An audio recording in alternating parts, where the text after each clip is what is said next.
આજ તો આપણે સ્ટુડિયોમાં ગીત ગાવા જાશું એવું આપણે સપનામાં નહોતું વિચાર્યું. હવારમાં તો હવાર પડી હતી ને આપણે થઈ જાય નહીં ધોઈને તૈયાર ને હેડી નીકળે ડાયરેક્ટ કોલેજ જવા માટે.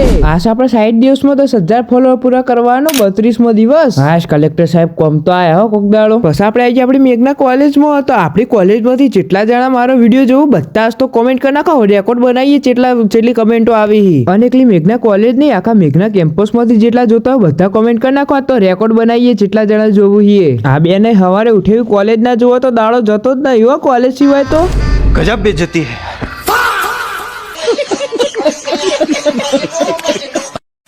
ઓહો એકન દેખાઈ જાય આપણા ડીએસપી તો અન કુંકુણ ઓળખ કમેન્ટમાં જરૂરથી લખતા જજો. મારો વિખરેલો વાઘ આવ્યો.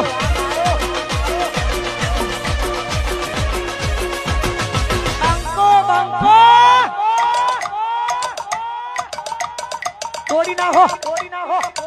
પછી બધા બંકાઓને આપણા ટાટા કઈને હેડી નીકળ્યા ઘેર જવા માટે, પણ ઘેર નતું જવાનું, આપણે જવાનું હતું સ્ટુડિયોમાં. પછી આપણે પહોંચી જાય કેબી સ્ટુડિયોમાં, જેમ કે આપણે કરવાનું હતું પ્રમોશન. તો પ્રમોશનનો આખો વિડીયો આપણે આઈડીમાં મૂકેલો છે, જઈને જોઈ આવજો ને. આપણે પછી કરાવી નાખ્યું એક મસ્ત રીલ શૂટ અને પછી ગઈ નાખ્યું આપણે એક મજબૂત ગીત. તો આપણા વિડીયો પર ટાર્ગેટ મૂકીએ કે 1000 લાઈક થાય તો આ વિડીયો આપણે તરત મૂકી દઈશું. એટલે હળો તો આજના બ્લોગમાં બસ આટલું જ. મળી આવતા નવા બ્લોગમાં. જય માતાજી, જય શ્રી કૃષ્ણ. જો બ્લોગ ગમ્યો હોય તો લાઈક ને ફોલો કરતા જાજો.